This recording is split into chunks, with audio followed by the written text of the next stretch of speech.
খ্ৰীষ্টান আগ্ৰাসনৰ বিৰুদ্ধে সৰব কুটুম সুৰক্ষা পৰিষদ। ৰাজ্যত শেহতীয়া যি খ্ৰীষ্টান আগ্ৰাসন হৈছে তাৰ বিৰুদ্ধে সৰব হৈ উঠিছে কুটুম সুৰক্ষা পৰিষদ। আজি যোৰহাট প্ৰেছ ক্লাবত এক সংবাদমেল সম্বোধন কৰি পৰিষদৰ সদস্যসকলে SC/STৰ ষ্টেটাছ থকা অসমীয়া লোকে খ্ৰীষ্টান ধৰ্ম লৈছে, তেওঁলোকৰ পৰা SC/ST ষ্টেটাছ স্বীকৃতি উঠাই দিব লাগে অতি সোনকালে বুলি দাবী উত্থাপন কৰে। সেৱাৰ নামত খ্ৰীষ্টান মিছনেৰীসকলে অসমত অসমীয়া লোকসকলৰ মাজত প্ৰলোভনৰ যি বেপাৰ আৰম্ভ কৰিছে, চক্ৰান্ত ৰচনা কৰিছে, প্ৰলোভন দি ধৰ্মান্তৰকৰণ কৰিছে, সেইসকলক ৰাজ্যৰ অন্যতম সত্ৰভূমি মাজুলীৰ ভিন্ন গীৰ্জাত, অসমৰ অন্যান্য স্থানৰ গীৰ্জাত ধৰ্ম প্ৰচাৰ কৰাত বাধা দিয়া হ'ব। ধৰ্ম খ্ৰীষ্টান লৈ আছে, কিন্তু নাম বা উপাধি অসমীয়া লৈ আছে। সেইসকলে অতি সোনকালে নিজৰ অসমীয়া উপাধি বা নাম সলাই দিবলৈ দাবী। ব্ৰিটিছৰ দিনৰে পৰা স্থাপিত খ্ৰীষ্টান মিছনেৰীসকলে প্ৰতিষ্ঠা কৰা বিদ্যালয়সমূহত মুকলিকৈ ৰাজ্যত খ্ৰীষ্টান ধৰ্ম প্ৰচাৰৰ মাধ্যম হিচাপে কাম কৰি আহিছে। আজি সংবাদমেল সম্বোধন কৰে কেন্দ্ৰীয় সমিতিৰ সভাপতি সত্যৰঞ্জন বৰা, সাধাৰণ সম্পাদক সত্যজিৎ দেউৰী, কেন্দ্ৰীয় উপসভাপতি অনিল বৰঠাকুৰে। জিলাৰ তৎপৰতাত আমি এই সংবাদমেলখন আপোনালোকৰ আগত দিছোঁ। কথাটো হ'ল, যিটো বিষয় লৈ আজি উত্তৰ পূৰ্বাঞ্চলৰ লগতে অসম তথা সমগ্ৰ ভাৰতবৰ্ষত তোলপাৰ লাগিছে যে অৰুণাচলত খ্ৰীষ্টিয়ান মিছনেৰীসকলৰ তৎপৰতাত অৰুণাচলখনক খ্ৰীষ্টিয়ান ৰাজ্য হিচাপে ঘোষণা কৰিবলৈ তৎপৰ হৈছে তেওঁলোক, বা এক প্ৰকাৰে তেওঁলোকে ঘোষণা কৰাৰ দৰে যি ধৰণৰ ভিডিঅ' আমি সামাজিক মাধ্যমত দেখিছোঁ, সেই কথাটোতে আমি আপোনালোকৰ মাধ্যমেৰে অসমৰ ৰাইজক, অসম চৰকাৰক, উত্তৰ পূৰ্বাঞ্চলৰ প্ৰত্যেকখন ৰাজ্য চৰকাৰক আৰু ভাৰত চৰকাৰক আমি কিছু আমাৰ অনুভৱ অৱগত কৰাব খুজিছোঁ। প্ৰথম কথা হ'ল, ভাৰত এখন ধৰ্ম নিৰপেক্ষ আৰু গণতান্ত্ৰিক ৰাষ্ট্ৰ। গতিকে গণতান্ত্ৰিক ৰাষ্ট্ৰ এখনত যিকোনো ধৰ্মই, যিহেতু ভাৰতবৰ্ষত কোনো ধৰ্ম ইয়াৰ ৰাষ্ট্ৰীয় ধৰ্ম নহয়, সেয়েহে এইখন ধৰ্ম নিৰপেক্ষ। গতিকে তেনে এখন ৰাষ্ট্ৰত কোনো ধৰ্মই ৰাজ্য এখনক বোলে এইখন খ্ৰীষ্টিয়ান ৰাজ্য বুলি ক'ব নোৱাৰে। তেওঁলোকে এই ধৰণৰ যদি ধাৰণা কৰিছে, সেই ধাৰণা আৰু এই যি ঘোষণা তেওঁলোকে এক প্ৰকাৰে কৰিবলৈ চেষ্টা কৰিছে, এই গোটেইখিনি আচলতে ভাৰত বিৰোধী চিন্তা হৈছে, ভাৰত বিৰোধী কৰ্মকাণ্ড হৈছে, ভাৰতীয় সংবিধান বিৰোধী কৰ্মকাণ্ড হৈছে, আৰু এই কথাবোৰে ভাৰতীয় সাৰ্বভৌমত্বৰ প্ৰতি, ভাৰতৰ অখণ্ডতাৰ প্ৰতি চূড়ান্ত ভাবুকি কঢ়িয়াই আনিছে। কেৱল ইমানেই নহয়, এয়া আচলতে বহিঃপ্ৰকাশ। এই ঘটনা হৈছিলে, আপোনালোকে যদি চাই, ইষ্ট ইণ্ডিয়া কোম্পানী যেতিয়া ইয়ালৈ আহিছিলে, অসমলৈ যেতিয়া অসমখনক ব্ৰিটিছৰ হাতলৈ গুচি গৈছিলে, সেই ব্ৰিটিছ যিসকল খ্ৰীষ্টিয়ান মিছনেৰীৰ দ্বাৰা পৰিচালিত, তেতিয়াৰ পৰাই এই প্ৰক্ৰিয়া আৰম্ভ হৈছিলে। আৰু খ্ৰীষ্টিয়ান মিছনেৰীসকলৰ সেই ধৰ্ম নীতিৰ আধাৰতেই বৃহত্তৰ অসমখন ভাঙি ভাঙি টুকুৰা হ'ল। নাগালেণ্ড বেলেগ হ'ল, মণিপুৰ বেলেগ হ'ল, মিজোৰাম বেলেগ হ'ল, মেঘালয় বেলেগ হ'ল, সমস্তখিনি বেলেগ হৈ গ'ল। এতিয়া কথাটো হ'ল, এই তেওঁলোকৰ যে অভিসন্ধি তাহানিৰে পৰা আছিলে, আজি আমি আপোনালোকৰ আগত তাৰ কিছু তথ্য প্ৰমাণ দাঙি ধৰিম। অসমীয়া মানুহখিনিক বিশেষকৈ কি ধৰণে অসমীয়া মানুহখিনিক বুকুত সোমাই অসমীয়া ভাষাটোক প্ৰচাৰ কৰাৰ অজুহাত লৈ অসমীয়া ভাষাৰ মাধ্যমেৰে কি ধৰণে তেওঁলোকে খ্ৰীষ্টিয়ান ধৰ্ম প্ৰচাৰ কৰিছিল তাহানিৰে পৰা, 1840 চনৰ পৰা, সেই কথাখিনিও আজি আপোনালোকৰ আগত আমি স্পষ্টকৈ তথ্য সহকাৰে উপস্থাপন কৰিম। এই প্ৰক্ৰিয়াটোৰ মাজত খ্ৰীষ্টিয়ান মিছনেৰীসকলে তেওঁলোকৰ যিটো প্ৰৰোচনা কৰিলে, অসম খণ্ডিত কৰি বৃহত্তৰ অসম, মেঘালয়খন গুচি গ'ল, যিখন মেঘালয়ত আজি তেওঁলোকে শিৱ পূজা নিষিদ্ধ কৰিব পৰা হ'ল। তেওঁলোকে বিগত 2024 বৰ্ষৰ 7 আগষ্টৰ পৰা মৌচিনৰামৰ মৌজম্বিন কেভত থকা অমৰনাথৰ সম্পূৰ্ণ হুবহু অমৰনাথ স্বৰূপ প্ৰাকৃতিকভাৱে প্ৰস্তুত হোৱা, নিৰ্মাণ হোৱা শিৱলিংগত শিৱ পূজা নিষিদ্ধ কৰিছিলে। সেই খবৰ আমি পোৱাৰ পিছত মেঘালয় হাইকোৰ্টতো বিষয়টো আহিছিল, কিন্তু তেওঁলোকে যিহেতু খ্ৰীষ্টিয়ান, সমস্যাটো হ'ল মন্দিৰটোৰ ওচৰতে, শিৱলিংগৰ ওচৰতে চাৰ্চ আছে, ঠিক 200-300 মিটাৰ দূৰত। আমি তালৈ গৈ চাই আহিছোঁ, আৰু তাৰ গোটেই মানুহখিনি ইতিমধ্যে চাৰ্চৰ দ্বাৰা পৰিচালিত, তেওঁলোক খ্ৰীষ্টিয়ান মিছনেৰীৰ দ্বাৰা পৰিচালিত, সেইকাৰণে তাত কোনো ধৰণৰ হিন্দু ৰীতি নীতি কাম হ'বলৈ নিদিয়ে। কিন্তু আমি বিষয়টোত কুটুম্ব সুৰক্ষা পৰিষদে বিষয়টোৰ মাত মতাৰ পিছত এতিয়াৰ পৰা অন্ততঃ দৰ্শনৰ কাৰণে সেই শিৱলিংগ মুকলি কৰি দিয়া হৈছে। 3 জানুৱাৰীৰ পৰা দৰ্শনৰ কাৰণে শিৱলিংগ মুকলি কৰি দিয়া হৈছে যদিও তাত কিন্তু কোনো বিধিগত পূজা কৰিব নোৱাৰি। ই অতি চূড়ান্ত মানে ভাৰতবৰ্ষৰ কাৰণে সংবিধানৰ কাৰণে দুৰ্ভাগ্যজনক কথা যে গণতন্ত্ৰৰ কাৰণে দুৰ্ভাগ্যজনক ভাৰতৰ ধৰ্ম নিৰপেক্ষতাৰ যি স্বৰূপ তাৰ কাৰণে এইবোৰ সাংঘাতিক ধৰণৰ আচলতে এনেকুৱা লাগিছে এতিয়া খ্ৰীষ্টিয়ানসকলে মাজুলীত আৰম্ভ কৰি সকলোতে যি টি কৰিব পাৰে ইছলাম ধৰ্মীয়সকলেও তেওঁলোকৰ ধৰ্ম কৰ্ম ৰাস্তাই ঘাটে য'তে ত'তে কৰিব পাৰে কিন্তু হিন্দুৱে কৰিলেই কি হয় against the secular state of the India মানে ভাৰতবৰ্ষৰ যেন সেকুলাৰ চৰিত্ৰৰ বিপৰীতেহে হিন্দু কৰ্মকাণ্ড কৰিলে তেনেকুৱা এটা বাতাবৰণ সৃষ্টি কৰিবলৈ চেষ্টা কৰা হৈছে সেইকাৰণে প্ৰতিটো ক্ষেত্ৰত মেঘালয়ত যিধৰণে শিৱ পূজা নিষিদ্ধ কৰিবলৈ চেষ্টা কৰা হৈছে আমি প্ৰেছ ৰিলিজটোত লিখিছোঁ কি ধৰণে অখ্ৰীষ্টিয়ান লোকসকলে মেঘালয়ত কি ধৰণে কষ্ট পাইছে আপোনালোকে নেদেখা এজনে অনুভৱ কৰিব নোৱাৰে তাত বেপাৰ বাণিজ্য কৰিবলৈ অসুবিধা কৰিলেও তাত গুণ্ডা কৰ দিব লাগে তেওঁলোকক সাংঘাতিক ধৰণৰ এটা পৰিৱেশ আপোনালোকে দেখিলে শেহতীয়াকৈ মণিপুৰত যি ঘটনা ঘটিলে খবৰ ৰখাসকলে জানে যে এয়াও খ্ৰীষ্টিয়ান মিছনেৰীসকলে প্ৰৰোচনা কৰিছে কুকিসকলক তেওঁলোকে খ্ৰীষ্টিয়ান ধৰ্মান্তৰ কৰি তেওঁলোকক সকলো ফালৰ পৰা স্পনচৰ্ড কৰিছে আপুনি যদি ভাৰতবৰ্ষৰ বাদ দি অসম উত্তৰ পূৰ্বাঞ্চলৰ টেৰৰিজিমৰ যিটো বেয়া খবৰ আছিলে যিটো উচ্ছৃংখল বাতাবৰণ আছিলে আপুনি NDFB পৰা আৰম্ভ কৰি বিভিন্ন সময়ত যদি চাই কাৰ্বি পাহাৰত বড়োলেণ্ডত সমস্তখিনি কথাত বিহাইণ্ড দ্য চিন খ্ৰীষ্টিয়ান মিছনেৰীসকলেই স্পনচৰ কৰিছিল এই কথা বিভিন্ন সময়ত বিভিন্ন মহলত আলোচনা হৈ আছে মই বিভিন্ন সময়ত এটা কথা মই খুব মানে গৌৰৱী হিন্দু আৰু মই খুব স্বাভিমানী অসমীয়া গতিকে মোৰ অসমীয়াত্বক লৈ পেলাই মই গৌৰৱ অনুভৱ কৰোঁ এতিয়া কথাটো হ'ল এইখন অসম আৰু অসম প্ৰাকৃতিকভাৱে অসম সেইকাৰণে অসমৰ নাম অসম বুলি কোৱা হৈছে ঠাইখিনিৰ নাম ক'ৰবাত বিহাৰ আছে তাৰ নাম সংস্কৃতি তেনেকুৱা সেইকাৰণে বিহাৰী বুলি কোৱা হৈছে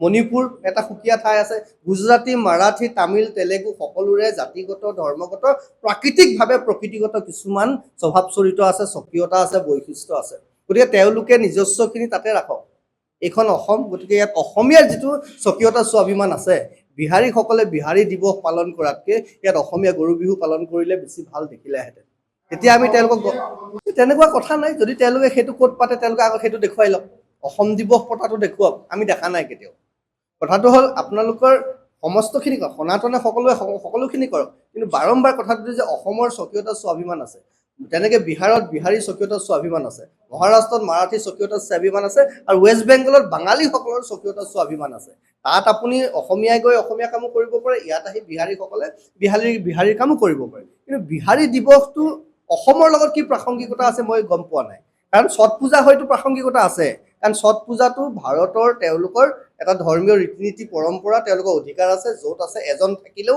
তেওঁলোকে ছট পূজা পালন কৰিব পাৰে তেওঁলোকক আমি কৰিবলৈ দিব লাগিব কিন্তু বিহাৰী দিৱসটোৰ লগত কি সম্পৰ্ক আছে বিহাৰী দিৱস মই ভাবোঁ মই যিমানখিনি জানিছোঁ বিহাৰী দিৱস is strongly related to Bihar Bihar দিৱসৰ লগত date is strongly related to Bihar এতিয়া মেঘালয় দিৱস মেঘালয়ত পাতিব মণিপুৰ দিৱস মণিপুৰে পাতিব মণিপুৰত পাতিব তাৰমানে এইখন বিহাৰটো নহয় ন বিহাৰ দিৱস আমি যে পাতিম ঘৰত পাতক তেওঁলোকে ক'ৰবাত ৰাজহুৱাকৈ আৰু আমিও দুখ পাইছোঁ এটা কথা যে ৰাজ্যপালেও অনুমতি দিব নালাগিছিল আচলতে সেই কথাটোকে ৰাজ্যপালে এই বিষয়টোত কেনেকৈ পাতিলে কেনেকৈ ভাবিলে মই নাজানো এই বিষয়টো কিন্তু ক'ৰবাত আমি অকণমান চিন্তা কৰিবলগীয়া কথা কিছুমান বস্তু আমিও বুজি পাব লাগিব সনাতন হিন্দু ধৰ্ম দৰ্শন মানে আচলতে ৰাষ্ট্ৰবাদৰ কথা আহিলে প্ৰত্যেক জাতি জনগোষ্ঠীৰ নিজস্ব স্বকীয়তা স্বাভিমান নিজৰ সাজপাৰ ৰীতি নীতি পৰম্পৰা বজাই ৰাখিহে সনাতন কাকো বাদ দি কাকো তিৰস্কাৰ কৰি সনাতন হ'ব নোৱাৰে মই থাকিব লাগিব তেতিয়াহে আপুনি সকলো থাকিব পাৰিব বিহাৰ দিৱস বিহাৰত থাকক আমি ভাল পাওঁ আমিও গৈ তাত অংশগ্ৰহণ কৰিম আমাক মাতিলে ইয়াত তেওঁলোকে নিজৰ ধৰণে অসমৰ লগত জড়িত হৈ অসমীয়া কামখিনি কৰকচোন ইয়াতো যদি তেওঁলোকে বিহাৰী পৰিচয় দিব খোজে সনাতন কেতিয়া হ'ব অসমীয়া কেতিয়া হ'ব গতিকে কথাটো তেনেকুৱা সনাতন হওক বিহাৰী হৈ থাকক ক'ব লগা নাই ঘৰত বিহাৰী হওক আমিও ঘৰত অসমীয়া হ'ম কিন্তু আমি সনাতন অসমত অসমীয়া গতিকে আমি সেই ধৰণে আমি জীয়াই থাকিব লাগিব বুলি মই ভাবিছোঁ তেহে প্ৰকৃতাৰ্থত আমি ইজনে সিজনক ভাল পাব পাৰিম এই কথাটো চাওক আপুনি প্ৰসংগটোৰ লগতে মই এদিন এখন সংবাদমেলত কৈছোঁ যে ইয়ালৈ বিভিন্ন ধৰ্মৰ যিমানবোৰ ধৰ্মযাজক আহে এই যিমানবোৰ আমাৰ চাব ইছলামিক যিবোৰ জাকাত বা কিবা কিবি জাকাত নহয় কি বুলি কয় এইবোৰ পাতে যে তেওঁলোকৰ কিবা কিবি অনুষ্ঠান তাতো কৈছিলোঁ যে তেওঁলোকৰ অহাবোৰ আমি খুব ষ্ট্ৰংলি মনিটৰ কৰিব লাগে কিন্তু মনিটৰ কিয় হোৱা নাই এই কথাটো কিন্তু বৰ দুখৰ কথা হৈছে আৰু এই ধৰণৰ প্ৰক্ৰিয়া স্পষ্টভাৱে চলিয়ে আছে কাৰণ এই কিতাপখনতে বহুত কথা আছে কোন কোন আহিছিলে ধৰ্ম প্ৰচাৰ কৰিবলৈ কোন কোন বেমাৰ হৈ কোন মৰি ঢুকাই থাকিলে এই কিতাপখনত বহু কথা আছে গতিকে হ'ব পাৰে আজি এই সময়ত এজন ধৰা পৰিলে বুলিহে আমি গম পালোঁ ধৰা যদি নপৰিলেহেঁতেন আমি গমেই নাপালোহেঁতেন তেনেকৈ হয়তো থাকিবই পাৰে নিশ্চিতভাৱে কাৰণ আমি ক'লোঁ নহয় আত্মাৰাম শৰ্মা আমিতো গমেই নাপাওঁ কোন আত্মাৰাম শৰ্মা তেওঁ যদি লৈ পেলাই ইয়াতে আছে তেনেকুৱা মানুহ গতিকে তেনেকুৱা ধৰণৰ কথাটো হ'বই পাৰে মই এই কথাটো লৈ আপোনালোকৰ মাধ্যমেৰে কৈছোঁ আমিও বিষয়টো এবাৰ চৰকাৰক সুধিম আমিও এবাৰ যোৰহাট আৰক্ষী অধীক্ষকগৰাকীলৈ আমি এখন পত্ৰ লিখিম এই বিষয়টোত আচলতে কি হ'ল কি কৰা হ'ল তেওঁক কিবা জানে নেকি কি কৰা হ'ল আমি এবাৰ সেই খবৰটো ল'ম লৈ পেলাই আৰু যদি কিবা থাকে বিশেষ সেই বিষয়টোৰ ওপৰত আমি পৰৱৰ্তী সময়ত আপোনালোকক জনাম ঔৰংজেবৰ খবৰটো চাওক মইতো এবাৰ কৈছিলোঁ আজিৰ পৰা বহু বছৰ আগতে মান কাছাৰত বোধহয় কোনোবা এজনৰ আমাৰ খবৰ এটা আছে কি নাম জানো পাহৰিলোঁ ৰাম নহয় কোনোবা এজনে আছে তাতে কোনোবা মোগল এজনৰ আপোনাৰ মান কাছাৰত ক'ৰবাত সেইখিনিত আমাৰ মেঘালয় বৰ্ডাৰৰ ওচৰত কোনোবা এজনৰ তাতে এটা আছে মই কৈছিলোঁ সেইটো তেতিয়া এইটো উঠাই পেলাব লাগে অসুৰক আমি ইয়াত সংস্থাপিত কৰাটো অনুচিত এইবোৰ উঠাই পেলোৱাটো প্ৰাসংগিক কিন্তু কথা হ'ল ঔৰংজেব কোন সেইজন ব্যক্তি যিজনে বাপেকক জেলত ভৰাই থৈছে যিজনে ভায়েকক দাৰা কোন দাৰা চিকো সংস্কৃত পণ্ডিত আছিলে তেওঁ ভাৰতীয় সভ্যতা সংস্কৃতি জানিছিল বুজিছিল তেওঁ ভায়েক তেওঁ গ্ৰহণ কৰিব খুজিছিল তেওঁ প্ৰচাৰ কৰিব খুজিছিল সেইকাৰণে ঔৰংজেব হ'ল অসুৰ আততায়ী দানৱ সদৃশ সেইকাৰণে ভায়েককো তেওঁ জেলত ভৰাই থৈ দিলে মাৰিয়ে পেলালে পিছত গৈ পেলাই গতিকে ঔৰংজেবক আমি গ্লৰিফাই নকৰোঁ আৰু যিসকলে ঔৰংজেবক গ্লৰিফাই কৰিছে আপোনালোকে নিশ্চিত জানক তেওঁলোক ঔৰংজেবৰ বংশধৰ আৰু ঔৰংজেবৰ বংশধৰক আমি কিন্তু ভাৰতত ভাৰতীয় অখণ্ডতাৰ খাতিৰত ভাৰতীয় সাৰ্বভৌমত্বৰ খাতিৰত ভাৰতৰ আভ্যন্তৰীণ সুৰক্ষাৰ খাতিৰত আমি তেওঁলোকৰ বিৰুদ্ধেহে কঠোৰ পদক্ষেপ গ্ৰহণ কৰা ভাল হ'ব বুলি মই ভাবিছোঁ চিকিৎসা সেৱাৰ নামত ধৰ্ম প্ৰচাৰ মোকতো এইটোও কৈছে যে চিকিৎসকসকলক ৰোগীয়াসকলক যীশুৰ নামত প্ৰাৰ্থনা কৰা হয় তেজপুৰ মিছন হস্পিটেলত আমাক তাৰপৰা ভিডিঅ' পঠাইছিলে মোৰতো এতিয়া ভিডিঅ'টো নাই ক'ৰবাত বিচাৰিলে ওলাব লেপটপত কিন্তু আপুনি গীৰ্জাটো সেৱা কৰি আহিলে আপুনি যে ক'লে তাত সেৱা কৰে এই যে আপুনি যে আজি আহি এই কথাটো কৈছে যে তাত এজনো খ্ৰীষ্টিয়ান মানুহ মই নাপালোঁ এই যে ক'লোঁ এই নাৰায়ণ শইকীয়া আপুনি কেনেকৈ জানিব তেওঁ খ্ৰীষ্টিয়ানে হয় নে তেওঁ কি হয় কোনোবা এজন শৰ্মা আপুনি কেনেকৈ জানিব তেওঁ খ্ৰীষ্টিয়ানে হয় নে কেনেকৈ হয় সেইটোৱে কৈছোঁ আমাৰ সমস্যা আমাৰ বিড়ম্বনাটো তাত সেইকাৰণে আজি আমি ভাবিছোঁ আমি খ্ৰীষ্টিয়ান এই যে আত্মাৰাম শৰ্মা খ্ৰীষ্টিয়ান বুলি কেনেকৈ জানিব কেনেকৈ ক'ম আপোনাৰ ওচৰলৈ আহিল ডক্টৰ আত্মাৰাম শৰ্মা কিন্তু আত্মাৰাম শৰ্মাই কি কৈছে খ্ৰীষ্টিয়ান ধৰ্মৰে দীক্ষিত হৈছে তেওঁ বাইবেল কৰিছে আপোনাৰ সন্মুখত আত্মাৰাম শৰ্মাহে আহিছে থমচন অহা নাই নহয় আপুনি কেনেকৈ জানিব তেওঁ খ্ৰীষ্টিয়ানে নেকি আপোনাকতো ক'ব অসমীয়া এই যে ছফ্ট যিটো মানে ছফ্টলি আমাক হেণ্ডেল কৰি আমাৰ মাজত প্ৰচাৰ কৰা প্ৰপগেণ্ডা যিটো নেৰেটিভ ছেট কৰা যিটো প্ৰক্ৰিয়া তেওঁলোকে খুব ভালকৈ জানে আজিৰ পৰা নহয় গোটেই বিশ্ব দখল কৰিছিল এটা সময়ত তেওঁলোক দে আৰ ভেৰি স্মাৰ্ট সেইটো আমি গ্ৰহণ কৰিব লাগিব কিন্তু তাৰ মানে এইটো নহয় যে আমি মূৰ্খ নহয় তাৰ কাৰণে আজি আমি এই কথাবোৰ কৈছোঁ আৰু কোনোবাই সৌভাগ্যক্ৰমে এই কথাবোৰ ক'ৰবাত লিপিবদ্ধ কৰি ৰাখি থৈ গৈছে ইয়াৰ পৰিণামটো কিন্তু আহি থকা দিনত খুবেই বেয়া হ'ব বুলি আমি ভাবিছোঁ কুটুম্ব সুৰক্ষা পৰিষদৰ সভাপতি আমাৰ এইফালে উপসভাপতি কেন্দ্ৰীয় উপসভাপতি অনিল বৰঠাকুৰ ডাঙৰীয়া কুটুম্ব সুৰক্ষা পৰিষদৰ সন্তোষ সিং আছে তাক আমাৰ কাৰ্যনিৰ্বাহকৰ দায়িত্বত আছে বিকি তাঁতী আছে আমাৰ কেন্দ্ৰীয় সম্পাদক তাত মই এটা কথা স্পষ্টকৈ মই কওঁ আপোনালোকক যে আমাৰ সনাতন হিন্দু সমাজৰ মাজত শাস্ত্ৰ অধ্যয়ন নকৰা কিছুমান ধৰ্মগুৰু বা ধৰ্মপণ্ডিত আছে দেখাত হয়তো তেওঁলোকক খুব সুন্দৰ ৰূপ বেশভূষা ধুনীয়া কিন্তু তেওঁলোক আচলতে শাস্ত্ৰৰ ভিতৰত থকা তত্ত্ব উপলব্ধি কৰিব নোৱাৰে যি কথা মহাপুৰুষ শংকৰ গুৰুজনাই কৈ গৈছে কীৰ্তন ঘোষাত পাখণ্ড মৰ্দনত নজানে শাস্ত্ৰৰ নহয় জিবা আহে তাকে কয় চেদি বাক নপাৰে সংশয় তথাপি গুৰু বোলাই ফুৰয় লোকৰ মাজে মান্য শতকাৰ খুজি লয় আমাৰ মাজত একাংশ ধৰ্মগুৰু আপুনি যি বুলি কয় সত্ৰাধিকাৰ বুলি কয় আৰু কিবা বুলি কয় যি বুলি নাম ল'ব পাৰে কোনোবা মহামণ্ডলেশ্বৰ বুলি ক'ব পাৰে তেওঁলোকৰ কিছুমান মানুহে যিটো শাস্ত্ৰত নাছিলেই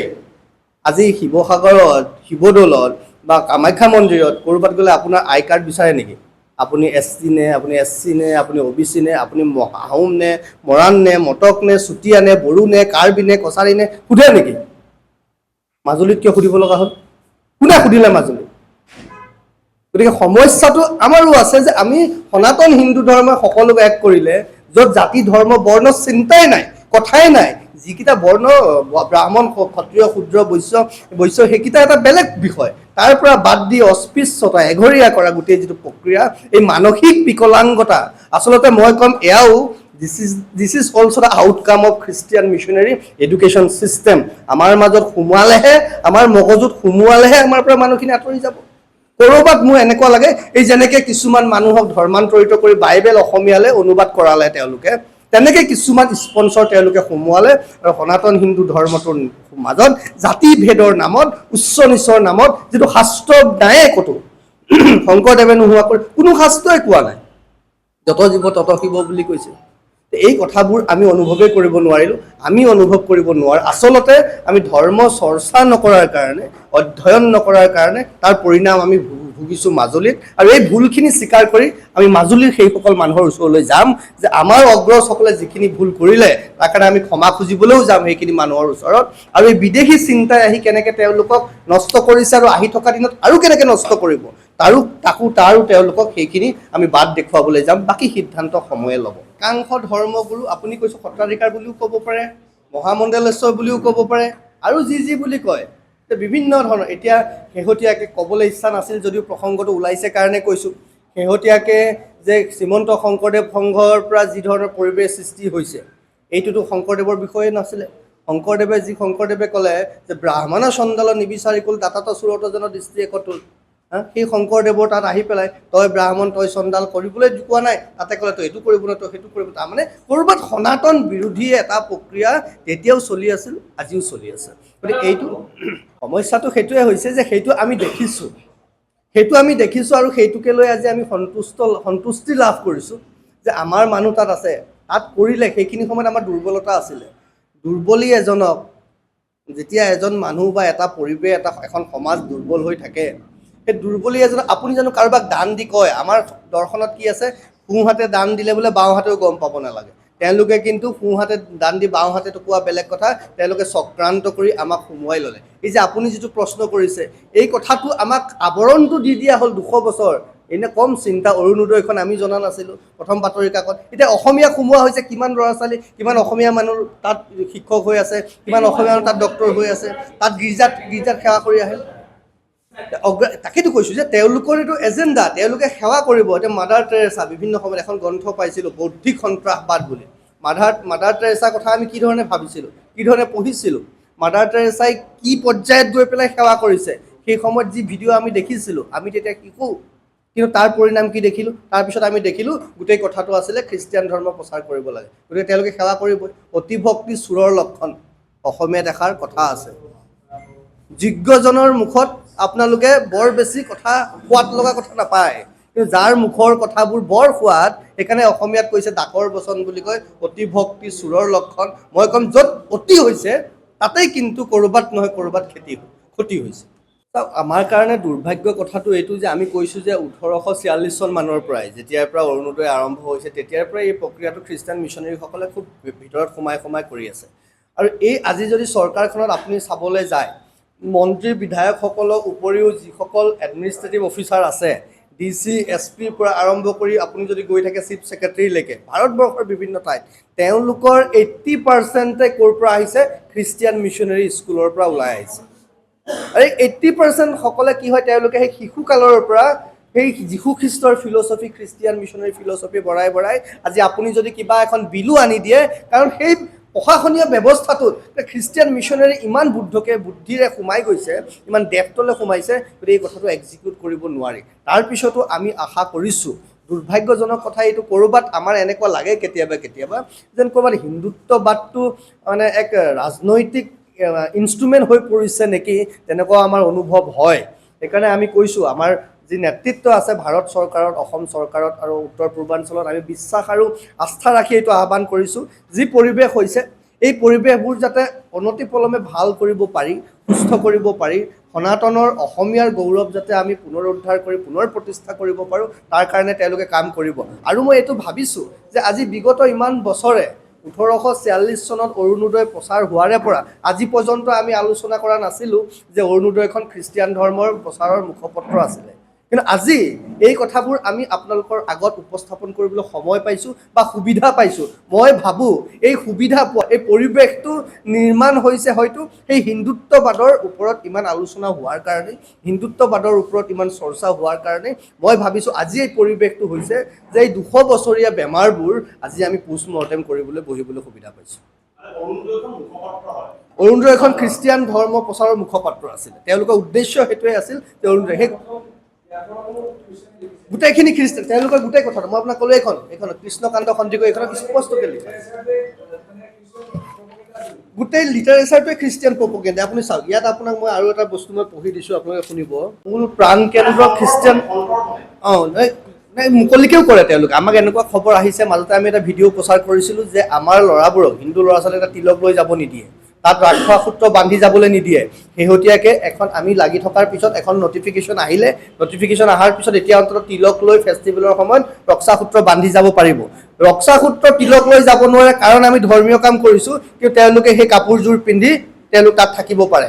তেওঁলোকে চাৰ্চটো কেম্পাছৰ ভিতৰত ৰাখিব পাৰে, সেয়া ধৰ্মকৰ্ম নহয়। তাৰমানে তেওঁলোকে এটা যীশুখ্ৰীষ্টক প্ৰে কৰিব পাৰে, খ্ৰীষ্টমাছ পাতিব পাৰে, সেয়া ধৰ্মকৰ্ম নহয়। তাৰমানে তেতিয়াহ'লে তাত কি চলি আছে?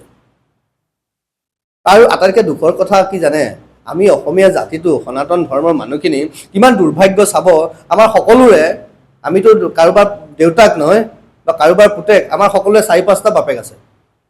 আচৰিত লাগিছে। খ্ৰীষ্টিয়ান মিছনেৰী স্কুলত শিশুৰ পৰা যিমানটা প্ৰিন্সিপাল সলনি হয় সিমানটা ফাদাৰ হয় আমাৰ ল'ৰা ছোৱালী, হয়নে নহয়? ফাদাৰ কেনেকৈ হয়? সেইকাৰণে অসমীয়া সমাজখন, সনাতন সমাজখন কিয় নষ্ট হৈছে বুনিয়াদটো? কাৰণ আজিকালি এনিৱান কেন বি ফাদাৰ। বজাৰে ঘাটে দেখিছোঁ ফাদাৰ, হাই ফাদাৰ, হেল্ল' ফাদাৰ, বজাৰত ফাদাৰ, স্কুলত ফাদাৰ। আপোনাৰ শিশু আপোনালোকে কিমান সময় থাকে? খুব বেছি 4 ঘণ্টা। দিনটোতো স্কুলতে থাকে, ৰাতি আহি শুয়ে যায়। দিনটো যেতিয়া বজাৰে ঘাটে সেইজনকে ফাদাৰ মাতি থাকিব, আহি থকা দিনত তেওঁলোকৰ মগজুত কি সোমাব? এনিৱান কেন বি মাই ফাদাৰ। এতিয়া অসমীয়া সমাজখনত সেইটো হৈছে আমাৰ গুৰু আৰু ফাদাৰ। এতিয়া আপোনালোকে নিজে কওক যে কি ধৰণে সামগ্ৰিকভাৱে গোটেই প্ৰক্ৰিয়াটো নষ্ট কৰা হ'ল। আজি কি ধৰণে মণিপুৰত যি ঘটনা হৈছে, কেনেকৈ সকলোৱে ক'লে চাৰ্চ স্পনচৰ্ড। আমি মেঘালয়ত গৈছোঁ, মৌচিনৰাম কেভত, মৌচিনৰামত যি আছে মৌজম্বিন গুহা, য'ত অমৰনাথৰ হুবহু স্বৰূপ প্ৰাকৃতিকভাৱে নিৰ্মাণ হৈছে শিৱলিংগ। আমাক বাধা দিবলৈ তাত শ মানুহ, খ্ৰীষ্টিয়ান মানুহ ৰৈ আছে, কিজানিবা তাত আমি বুদ্ধি কৰি তাত পূজা কৰোঁ। কিন্তু তেওঁলোকে বুজি পোৱা নাই কথা, বাধা দিছে আমাক। মেঘালয় মেঘালয় ক'ত? ভাৰতৰ বাহিৰত নেকি? আজি অৰুণাচলত কিয় লাগে তেওঁলোকক? তোমালোকে কৰি থাকা। খ্ৰীষ্টিয়ান ৰাজ্য ঘোষণা কৰা এই প্ৰক্ৰিয়াটো ক'ৰ পৰা আহিল? মগজুত কি সোমাই আছে? তাহানিৰে পৰা, যেতিয়াৰ পৰা চলিছে এই দীঘলীয়া প্ৰক্ৰিয়াটো। আজি সেইকাৰণে অসমীয়া ভাষাক লৈ যে আমি কৈছোঁ, অসমীয়া ভাষাটো নাথাকে। আজি অসমীয়া ভাষাই ধ্ৰুপদী ভাষা পালে, মই প্ৰসংগক্ৰমে কৈছোঁ, অসমীয়া ভাষাৰ যদি চৰ্চাই নহয়, ধ্ৰুপদী ভাষা পালেও যেনিবা ধ্ৰুপদী ভাষা চৰ্চা কোনে কৰিব? মেক্সিমামটো আমি খ্ৰীষ্টিয়ান মিছনেৰী স্কুলত পঢ়াইছোঁ। আমি প্ৰায় আমাৰ হিচাপৰ মতে 64টামান গীৰ্জা তাত আছে। অনিল বৰঠাকুৰ ডাঙৰীয়া আমাৰ আছে, আমাৰ সুৰক্ষাৰ উপসভাপতি, তেওঁলোক যোৰহাটৰে, আপোনালোকৰে। তেওঁৰ নেতৃত্বত আমি এপ্ৰিল মাহৰ পৰা এক অভিযান মাজুলীত আৰম্ভ কৰিম। এপ্ৰিলৰ পৰা আমি এইটো এনেকুৱা ক'ব পাৰে যে আমি শিপা বিচাৰি যাম তেওঁলোকৰ। যিসকল খ্ৰীষ্টিয়ান হৈছে তাত ST কিমান আছে, SC যদি আছে, SC বোধহয় তাত নাই, ST কিমান আছে, তাত কিয় গ'ল তেওঁলোকক, যিখিনি ক'লে কি হ'ল, তেওঁলোকে এতিয়া কি ধৰণৰ পাইছে, গোটেই কথাখিনি জানি বুজি তেওঁলোক। আৰু ইটো প্ৰক্ৰিয়া যিটো আমি কৈছোঁ, তেওঁলোকে যিধৰণে আমাক বাধা দিছে, মেঘালয়ত বাধা দিছে, মণিপুৰত বাধা দিছে, অৰুণাচলত বাধা দিছে, গতিকে আমিও তেওঁলোকক বাধা দিম। কাৰণ তেওঁলোকে যদি অসমৰ বাহিৰত আমাক বাধা দিয়ে, আমিও বাধা দিম। কাৰণ আমাৰ কাৰণে ভাৰত নয় এখন, আমাৰ কাৰণে সনাতন, আমাৰ কাৰণে বসুধৈৱ কুটুম্বকম। আমি বসুধৈৱ কুটুম্বকমৰ কথা কওঁ, তেওঁলোকে কিন্তু সৰু সৰু ঠাইত আচলতে সংকীৰ্ণ। আমি যে ভাবোঁ they are modern, they are not modern, they are chic, they R mentally আৰু চাইক'লজিকেলি দে আৰ চিক পিপুল, আৰু তেওঁলোক ইনচিকিউৰ পিপুল। সেইকাৰণে নিজৰ আমি কওঁ, আমি ধৰ্ম বাদ দিয়ক, ধৰ্ম কথা কোনে কয়? এতিয়া সুনীতা উইলিয়ামছ আহিছে, সেইবোৰ কথা পাতিব লাগে। আজি আপুনি ধৰ্মৰ কথা পাতি আছে, কিন্তু সেই সুনীতা উইলিয়ামছক কোনে ক'ব? নাছা বুলি ক'ব। নাছা মানুহকেইটা কৈ আমেৰিকাৰ, সেই গোটেইকেইটা কিন্তু ধৰ্মক বাদ দি একো কাম নকৰে। খ্ৰীষ্টিয়ান মিছনেৰী গোটেই সোপা কোন? দেখিব আপোনালোকৰ আগত ছেকুলাৰ দি থাকিব, ধৰ্ম চৰ্ম বাদ দিয়ক, কিন্তু এটাই কিন্তু চাৰ্চটো স্কুলৰ কেম্পাছৰ পৰা উলিয়াই নিদিয়ে। কিয় নিদিয়ে? আমাক সেইটো দেখুওৱা হৈছে, আমাক চক্ৰান্ত কৰা হৈছে। আমি সেই কথাখিনিহে অসমৰ ৰাইজক বুজাব খুজিছোঁ যে সকলো কৰক, আমি সকলোকে সন্মান কৰোঁ। নিজস্বতা এৰি আনৰ ওচৰত পৰিলে এনেকুৱাই হ'ব। যেনেকৈ অৰুণোদয়খনৰ কথা ওলাল তেনেকৈ আৰু বা কি ওলাব, এই অধ্যয়ন এই প্ৰক্ৰিয়া আমাৰ চলি আছে। ব্যাকৰণো তেওঁলোকে, আটাইতকৈ দুৰ্ভাগ্যৰ কথা, অসমৰ বুৰঞ্জী লিখা মানুহজনো এডৱাৰ্ড গেইট, বিদেশী এজনে আহি আমাৰ বুৰঞ্জী লিখি থৈ গ'ল আৰু আমি গৌৰৱ কৰোঁ তেওঁলোকে আমাৰ বুৰঞ্জী লিখিছে। আমি গৌৰৱ কৰোঁ, আমি বুজিয়ে নাপাওঁ, আমাক বুজিব নিদিলে। আমাৰ তাতকৈ আগত আৰু বুৰঞ্জী নাছিল। মই আকৌ এবাৰ পঢ়িছোঁ, আগতে এবাৰ পঢ়িছিলোঁ যে তেওঁলোকে খ্ৰীষ্টিয়ান মিছনেৰীসকলে ভালদৰে অনুভৱ কৰিব পাৰিছিল যে অসমত বিভিন্ন জাতি জনগোষ্ঠীৰ মাজত অসমীয়া ভাষাটোৱেই সংযোগী ভাষাৰ কাম কৰে। অসমীয়া ভাষাৰ অবিহনে ইয়াত ধৰ্ম প্ৰচাৰ সম্ভৱ নহ'ব। তেওঁলোকে ভালদৰে জানিছিল যে থলুৱা ভাষাত ধৰ্ম সম্পৰ্কীয় পুথি পাঁজি প্ৰকাশ নকৰি বিদেশী বাংলা ভাষাৰ সহায় ল'লে মিছনৰ উদ্দেশ্য সিদ্ধি নহয়। ফলস্বৰূপে অসমীয়া ভাষাৰ পুনৰ প্ৰতিষ্ঠাৰ বাবে মিছনেৰীসকল উঠি পৰি লাগিল। সেয়েহে তেওঁলোকে অসমীয়া ভাষাত পুথি ৰচনাৰ কামত হাত দিলে। ব্ৰিটিছ বিষয়াৰ পৃষ্ঠপোষকতাত পঢ়াশালী পাতিলে। মিছনেৰীসকলৰ প্ৰচেষ্টাতে প্ৰথম অসমীয়া সংবাদপত্ৰ অৰুণোদয় 1846 চনত শিৱসাগৰ মিছনেৰী প্ৰেছৰ পৰা প্ৰকাশ পালে। আৰু ঢেৰ কাহিনী আছে তেওঁলোকে কি ধৰণে এই গোটেই কামটো কৰিলে। গোটেই কথাখিনি আপোনাৰ ইয়াত আছে। এইখন দেখিলে এতিয়া এইখন এগৰাকী তাৰে পঢ়ি থকাই মোক দিছে, দেখিছে মাথোন 1813 চনত মিছনেৰীসকলৰ সহায়ত শ্ৰীৰামপুৰ প্ৰেছৰ পৰা আত্মাৰাম শৰ্মাই কৰা বাইবেলৰ অসমীয়া ভাঙনি ধৰ্মপুস্তক পুথি প্ৰকাশ পায়। এই গোটেই কথাবোৰ যদি আপোনালোকে চায় আপোনালোকৰ বুকুবোৰ ক'ৰবাত কঁপি উঠিব। এই পঢ়ি থকা ষ্টুডেণ্ট এজনৰ বুকু হয়তো কঁপি উঠিছে, সেইকাৰণে তেওঁ আমাক এইখিনি যোগান ধৰিছে। এতিয়া কৃষ্ণকান্ত সন্দিকৈ যিসকল ইয়াত বিশেষজ্ঞ এইখন প্ৰচাৰ কৰিছে, মানে প্ৰস্তুত কৰিছে, ডক্টৰ নিভাৰাণী ফুকন, ডক্টৰ মৃণালজ্যোতি গোস্বামী আৰু ঢেৰ আছে, কোনোবা তেওঁলোকৰ প্ৰস্তুতি গোটৰ সদস্য। অসমীয়া MA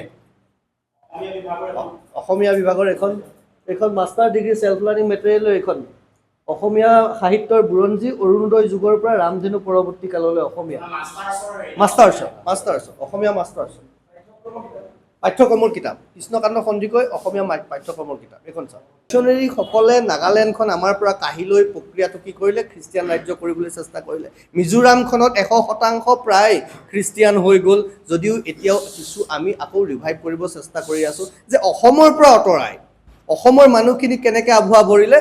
আমি সকলোৱে কওঁ অৰুণোদয়খন বোলে প্ৰথম অসমীয়া বাতৰি কাকত, কিন্তু দুৰ্ভাগ্য কথাটো কি জানে, সেইখিনি সময়ত অসমীয়াৰ উপায়ো নাছিলে। আজি যেনেকৈ অসমীয়াৰ উপায় নোহোৱা হৈছে, আজি অসমীয়া ভাষা ৰক্ষা কৰিবলৈ অসমীয়াই যেনেকৈ চৰ চাপৰি মানুহখিনিৰ ওচৰত হাত পাতিব লগা হৈছে, সেইখিনি সময়তো অসমীয়া ভাষাটো তথৈবচ অৱস্থা হোৱাৰ কাৰণে অসমীয়া ভাষাক সেইখিনি সময়ত খ্ৰীষ্টিয়ান মিছনেৰীসকলে বুদ্ধি কৰি লৈ ধৰি কি কৰিলে, অৰুণোদয় অসমীয়া বাতৰি কাকত বোলে প্ৰথম বুলি কওঁ, কিন্তু সেইখন খ্ৰীষ্টিয়ান ধৰ্ম প্ৰচাৰৰ মুখপত্ৰ। এই কথা মই কোৱা নাই, এইখন চাওক। এইখন কি, কৃষ্ণকান্ত সন্দিকৈ ষ্টেট অপেন ইউনিভাৰ্চিটিৰ এখন ষ্টাডি মেটেৰিয়েল, অসমীয়া বিভাগৰ স্নাতকোত্তৰ বিভাগৰ অসমীয়া বিভাগৰ এখন কিতাপ ষ্টাডি মেটেৰিয়েল। এইখন প্ৰস্তুত কৰিছে, এইখন দীঘলীয়া এখন লিষ্ট আছে কোনে কোনে প্ৰস্তুত কৰিছে, আপোনালোকে এইখন বিচাৰি চালেই পাব। তাতে কি বুলি কৈছে চাব, এইটো অধ্যায় 1 পেজ নম্বৰ 19 মই দেখুৱাই দিছোঁ। এইখন আপোনালোকে দেখিছেনে, ইয়াত কি লিখিছে, মিছনেৰীসকলৰ উদ্যোগত 1844 চনৰ জানুৱাৰী মাহত শিৱসাগৰৰ পৰা প্ৰথম অসমীয়া সংবাদপত্ৰ আলোচনী অৰুণোদয় প্ৰকাশ পায়। অসমীয়া মানুহৰ মনৰ মাজত সোমাই খ্ৰীষ্টিয়ান ধৰ্ম প্ৰচাৰ কৰাটোৱেই আলোচনীখনৰ মুখ্য উদ্দেশ্য আছিল। ইয়াত ক'ত লিখা আছে, এইখন কৃষ্ণকান্ত সন্দিকৈৰ ষ্টাডি মেটেৰিয়েল অসমীয়াৰ MA পৰ্যায়ৰ, আৰু তাত লিখিছে এই কথাটো যে অৰুণোদয় খ্ৰীষ্টিয়ান ধৰ্ম প্ৰচাৰৰ মুখপত্ৰ আছিল। আমাৰ মানুহখিনিক বুৰ্বক তেতিয়াৰ পৰাই বনাই আহিছিল, অৱশ্যে উপায়ো নাছিল, আৰু সেই গোটেই প্ৰক্ৰিয়াটো আজি ইয়াত সোমাই আহিলে। আকৌ চাব ইয়াত আৰু কথা কি কৈছে, আপোনালোকে জানিলে আজি মূৰটো বেয়া হ'ব আপোনালোকৰ। আত্মাৰাম শৰ্মা, দুখৰ কথা কি জানে, আমি আত্মাৰাম শৰ্মা কি কৰিছিল তেখেতে, আত্মাৰাম শৰ্মা নগাঁৱৰ কলিয়াবৰৰ অঞ্চলৰ লোক আছিল। শৰ্মাই জগন্নাথ ধাম তীৰ্থ কৰি উভতি অহাৰ পথত শ্ৰীৰামপুৰত খ্ৰীষ্টিয়ান মিছনেৰী উইলিয়াম কেৰীৰ সান্নিধ্য লাভ কৰে আৰু খ্ৰীষ্টিয়ান ধৰ্মৰ দীক্ষিত হৈ তেওঁকে বিয়া বাৰু কৰোৱাই নিগাজিকৈ থাকে। তেওঁৱেই পিছত বাইবেলখন অসমীয়া ভাষালৈ অনুবাদ কৰে। তাৰমানে বেলেগ গ্ৰন্থ নাছিল অনুবাদ কৰিবলৈ, বাইবেলখনেই আছিল। তাৰমানে ধৰ্মান্তৰ কৰোৱাই ধৰ্ম প্ৰচাৰ কৰাটোৱেই যে খ্ৰীষ্টিয়ানসকলৰ প্ৰথম আৰু প্ৰধান কথা, এই কথাখিনি কিন্তু আজি ইয়াত থকা তথ্যবোৰে প্ৰমাণ কৰিছে। আজি অসমীয়াই গ্ৰহণ কৰিব পাৰে নকৰিব পাৰে। আজি আমাক বহুতে কয় যে আমাৰ বাঙালী ভাষা আন্দোলনৰ সময়ত আমাক বাঙালী ভাষা কৰি ব্ৰিটিছসকলে ইংৰাজসকলে অসমীয়া ভাষা প্ৰচাৰ কৰিলে। কিয় প্ৰচাৰ কৰিলে আপোনালোকে গম পালে? অসমীয়া ভাষা প্ৰচাৰ কৰি কি হৈছিল? ইয়াত আৰু এটা কথা খুব স্পষ্টকৈ লিখা আছে, আপোনালোকে চাব যে তেওঁলোকে ভালদৰে জানিছিল, চাওক সেইখন কিতাপতে মই পঢ়ি দিছোঁ, খ্ৰীষ্টিয়ান মিছনেৰীসকলে ভালদৰে জানিছিল যে থলুৱা ভাষাত ধৰ্ম সম্পৰ্কীয় পুথি পাতি প্ৰকাশ নকৰি বিদেশী বাংলা ভাষাৰ সহায় ল'লে মিছনৰ উদ্দেশ্য সিদ্ধি নহয়। তেওঁলোকে কিয় অসমীয়া ভাষা প্ৰমোট কৰিছিল? কাৰণ তেওঁলোকে বুজিছিল যে ইয়াত যদি বেলেগ ভাষা ডিগ্ৰী প্ৰচাৰ কৰে তেতিয়াহ'লে খ্ৰীষ্টিয়ান ধৰ্মৰ কথাবোৰ অসমৰ মানুহৰ মাজত সেইখিনি সময়ত বৃহত্তৰ অসমৰ মাজত প্ৰচাৰ কৰিব নোৱাৰিব। ফলস্বৰূপে অসমীয়া ভাষাৰ পুনৰ প্ৰতিষ্ঠাৰ বাবে মিছনেৰীসকল উঠি পৰি লাগিল। সেয়েহে তেওঁলোকে অসমীয়া ভাষাত পুথি ৰচনা কাম হাতত ধৰিলে। এতিয়া মোৰ আপোনালোকক ক'বলগীয়া কথাখিনি হ'ল, সেই সময়তো আমি বাধ্য আছিলোঁ, আজিও আমি বাধ্য। আজি খ্ৰীষ্টিয়ান মিছনেৰী স্কুলত অসমীয়া ভাষাত ক'ব নিদিয়ে। তেওঁলোক যদি ইমানেই অসমীয়া ভাষাৰ প্ৰতি, অসমীয়া জাতিৰ প্ৰতি, অসমীয়া স্বাভিমানৰ প্ৰতি ইমান দায়বদ্ধ আছিল, আজি খ্ৰীষ্টিয়ান মিছনেৰী স্কুলত অসমীয়া ভাষা ক'লেই অসমীয়া মানুহৰ মুখত, শিশুৰ মুখত থপৰিয়াই দিয়া হয় কিয়? ইংলিছ মিডিয়ামৰ তেওঁলোকৰ খ্ৰীষ্টিয়ান মিছনেৰী স্কুলবোৰত অসমীয়া ভাষাত চৰ্চা নহয় কিয়? কোনো ধৰণৰ অসমীয়া ৰীতি নীতি পৰম্পৰাৰ কোনো ধৰণৰ প্ৰক্ৰিয়া নহয় কিয়? শংকৰদেৱ কোন খ্ৰীষ্টিয়ান মিছনেৰী স্কুলৰ শিক্ষকে নাজানে। আমাৰ হাতত তাৰ ভিডিঅ' আছে, প্ৰয়োজনক দেখুৱাই দিম। ৰঙাপাৰাৰ এখন স্কুলত যেতিয়া গৈছিলোঁ যে জয় শ্ৰীৰাম কোৱাৰ কাৰণে এটি শিশুক যিধৰণে মাৰপিট কৰা হৈছিল, তেতিয়া তেওঁলোকে কৈছে শংকৰদেৱ কোন নাজানে। লাচিত বৰফুকন কোন বুলি সুধিলে খ্ৰীষ্টিয়ান মিছনেৰী স্কুলৰ টিচাৰে কয় he was a freedom fighter of India. Lachit Borphukan খ্ৰীষ্টান মিছনেৰী স্কুলৰ শিক্ষকৰ জ্ঞানৰ নমুনা। লাচিত বৰফুকন বোলে ভাৰতৰ স্বাধীনতা সংগ্ৰামৰ এজন কি আছিল? ফ্ৰীডম ফাইটাৰ আছিলে, স্বাধীন সংগ্ৰামী আছিলে তেওঁ। এয়া খ্ৰীষ্টান মিছনেৰী স্কুলত পঢ়াইছে। তাৰমানে আমাৰ পৰা ভিতৰৰ পৰা নষ্ট কৰিবলৈ যিটো প্ৰক্ৰিয়া আৰম্ভ কৰিছে, আজি আমি সেই অৱস্থা পালোঁ। কৰিছে ভিতৰি তলে তলে। আমি মেঘালয়ত ইতিমধ্যে এই কথা কৈছোঁ, আজি আপোনালোকৰ মাধ্যমেৰে পুনৰবাৰ কৈছোঁ, তেওঁলোকে ধৰ্ম কৰ্ম কৰি আছে, কৰি থাকক, আমাৰ তাত ক'বলগীয়া নাই। আমি সনাতন হিন্দু ধৰ্ম দৰ্শনত বিশ্বাস কৰোঁ। আমি শান্তিপ্ৰিয় জীৱ, শান্তিপ্ৰিয় ধৰ্মৰ দ্বাৰা পৰিচালিত, তেওঁলোকৰ দ্বাৰা উচ্ছৃংখল নহয়। তেওঁলোকে যি ধৰণে সেৱাৰ নামত প্ৰলোভনেৰে বিভিন্ন ধৰণৰ বক্ৰ পথৰে তেওঁলোকে যিধৰণে ধৰ্ম প্ৰচাৰ কৰিছে, শিক্ষাৰ নামত, সেৱাৰ নামত, এইবোৰ সুবিধাবাদী মানুহৰ চৰিত্ৰ, এইবোৰ অসুৰ আততায়ীৰ চৰিত্ৰ।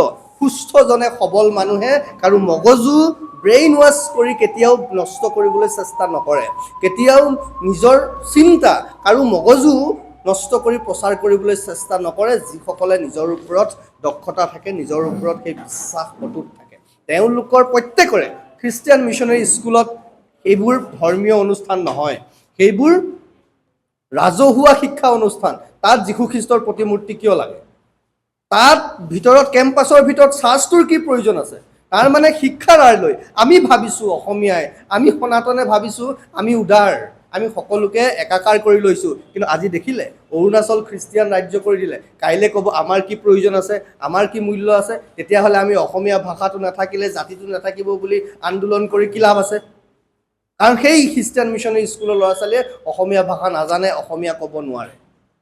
আমি কিন্তু সেই বিষয় লৈ একো আলোচনা নকৰোঁ। যেতিয়া আমি আলোচনা কৰিছোঁ, দুখৰ কথা, অসমৰ বিভিন্ন সংগঠনৰ লগত আমি এই বিষয়টো লৈ আলোচনা কৰিছোঁ। সদৌ অসম ছাত্ৰ সন্থাৰ সভাপতিগৰাকীৰ লগতো, উৎপল শৰ্মা ডাঙৰীয়াৰ লগতো আমি এই বিষয়ে আলোচনা কৰিছোঁ। কিন্তু তেখেতৰ পৰা আমি এই বিষয়ত আজিলৈকে কোনো মন্তব্য দেখা নাই যে খ্ৰীষ্টিয়ান মিছনেৰী শিক্ষা অনুষ্ঠানবিলাকত কিয় অসমীয়া ভাষা আলোচনা কৰা নহয়, কিয় অসমীয়া কোনো ধৰণৰ অনুষ্ঠান কৰা নহয়, কি কাৰণে কেৱল তাত ধৰ্মীয় অনুষ্ঠান খ্ৰীষ্টমাছ পালন কৰা হয়, কিয় শংকৰদেৱৰ জন্ম উৎসৱ পালন কৰা নহয়, কিয় সৰস্বতী পূজা আয়োজন কৰা নহয়। এই গোটেই কথাবোৰে ভাবিছে নেকি আপোনালোকে এইবোৰ কেৱল ধৰ্মীয় বিষয়? আমাৰ স্বাভিমানৰ বিষয়, আমাৰ অস্তিত্বৰ বিষয়, আমাৰ আত্মৰক্ষাৰ বিষয়। যদি মোৰ নামটো সত্যৰঞ্জন বৰা হোৱাৰ কোনো প্ৰয়োজনেই নাথাকিলহেঁতেন, নহ'লে কিবা হুছেইন হ'ব পাৰিলেহেঁতেন, কিবা থমাছ হ'ব পাৰিলেহেঁতেন, কিয় সত্যৰঞ্জন বৰা হ'ল? আপোনাৰ নামটো কিবা গোস্বামী কিয় হ'ল? আপোনাৰ নাম আমুকটো তামুকটো কিয় হ'ল? হোৱাৰ কিবা নিশ্চিত কাৰণ আছে। যদি সেইটো নামেৰে যদি মোৰ নিজৰ পৰিচয় নাথাকে তেতিয়াহ'লে মোৰ নিজস্ব কি থাকিব সেইকাৰণে আপোনালোকৰ মাধ্যমেৰে কৈছোঁ অসম চৰকাৰলৈ ভাৰত চৰকাৰলৈ ৰাজ্য চৰকাৰ বিভিন্ন ৰাজ্য চৰকাৰে অনুৰোধ কৰিছোঁ যে যিসকলে খ্ৰীষ্টিয়ান ধৰ্ম গ্ৰহণ কৰিছে তেওঁলোকে বেলেগ নাম লওক কোনো ধৰণৰ ইয়াৰ স্থানীয় নাম আৰু উপাধি ব্যৱহাৰ কৰি তেওঁলোকে খ্ৰীষ্টিয়ান ধৰ্ম প্ৰচাৰ কৰিব নোৱাৰিব যদি আমি ক'ৰবাত পাওঁ ইয়াৰ পিছত আমি তেওঁলোকক সময়সীমা দিছোঁ ইতিমধ্যে স্পষ্ট কৰি দিছোঁ যে যদি অসমীয়া নাম ব্যৱহাৰ কৰি হিন্দু নাম ব্যৱহাৰ কৰি কোনোবাই খ্ৰীষ্টিয়ান ধৰ্ম প্ৰচাৰ কৰি আছে বা কোনোবাই যদি তেওঁলোকে খ্ৰীষ্টিয়ান ধৰ্ম গ্ৰহণ কৰাৰ পিছতো অসমীয়া বা হিন্দু নাম ব্যৱহাৰ কৰি আছে তেওঁলোকৰ ওপৰত কিন্তু আমি কঠোৰ ব্যৱস্থা কিছুমান ল'ম কি ল'ম এতিয়াই ক'বলৈ দিগদাৰ কিন্তু আমি পৰিকল্পনা কৰিছোঁ আমি তেনেকুৱা কিছু আমি কাৰণ আমাৰ নিজৰ পৰিচয় আছে আমাৰ নিজৰ স্বকীয়তা আছে মই সত্যৰঞ্জন বৰা মোৰ সত্যৰঞ্জন বৰাৰ নিজৰ চিনাকি নিজৰ পৰিচয় নিজৰ গৌৰৱময় ইতিহাস আছে মই খ্ৰীষ্টিয়ান হৈ যোৱাৰ লগে লগে অন্য কিবা হৈ যোৱাৰ লগে লগে মোৰ সত্যৰঞ্জন বৰাৰ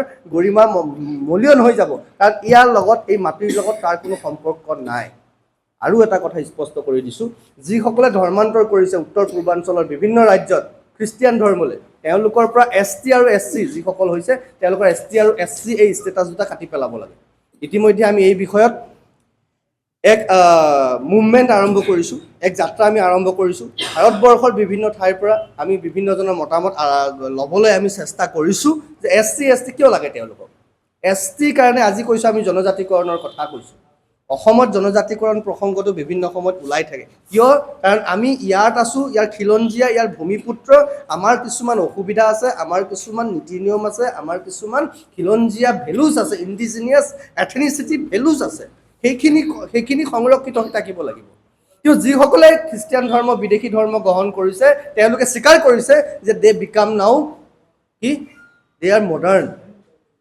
দে become one step further than us তেওঁলোক আমাতকৈ এক খোজ আগবাঢ়ি গ'ল বুলি ভাবিছে তেওঁলোক ST কেনেকৈ হৈ থাকিলে তেওঁলোকৰ সুবিধা আকৌ কিয় লাগে গতিকে আমি আপোনালোকৰ মাধ্যমেৰে অসম চৰকাৰক ভাৰত চৰকাৰক আহ্বান কৰিছোঁ যে যিসকলে জাতি জনগোষ্ঠীৰ লোকে খ্ৰীষ্টিয়ান ধৰ্ম গ্ৰহণ কৰিছে বা যিকোনো ধৰণৰ ভাৰতৰ বিদেশী ধৰ্ম গ্ৰহণ কৰিছে তেওঁলোকৰ ST SC ষ্টেটাছবোৰ অনতিপলমে কৰ্তন কৰি দিব লাগে নহ'লে কিন্তু আমি ৰাজপথলৈ ওলাই আহি চিঞৰ বাখৰ কৰিব লাগিব আৰু শেষ কথাটো মই ক'ম খ্ৰীষ্টিয়ান মিছনেৰীসকললৈ আপোনালোকে অনতিপলমে খ্ৰীষ্টিয়ান মিছনেৰীৰ দ্বাৰা পৰিচালিত স্কুলবোৰত যীশু খ্ৰীষ্টৰ প্ৰতিমূৰ্তি আঁতৰাওক আগতো আমি কৈছিলোঁ বিভিন্ন সময়ত আমি চিঠি পত্ৰও লিখিছিলোঁ তেওঁলোকৰ যি বিশ্বপ অফিচ আছে তেওঁলোকৰ কেথলিক বিশ্বপ নেকি তেওঁলোকৰ যি মূল অফিচ আছে ভাৰতত তাৰ পৰা পত্ৰও আহিছিলে সংবাদমেলৰ যোগেদি তেওঁলোকে কৈছিলে যে সৰ্বধৰ্মীয় সভাগৃহ কৰিব কিন্তু আজিলৈকে আমি কোনো স্কুল গৃহত সৰ্বধৰ্মীয় সভাগৃহ নেদেখিলোঁ গতিকে তাত কোনো ধৰণৰ চাৰ্চ থাকিব নোৱাৰিব তাত কোনো ধৰণৰ যীশু খ্ৰীষ্টৰ প্ৰতিমূৰ্তি থাকিব নোৱাৰিব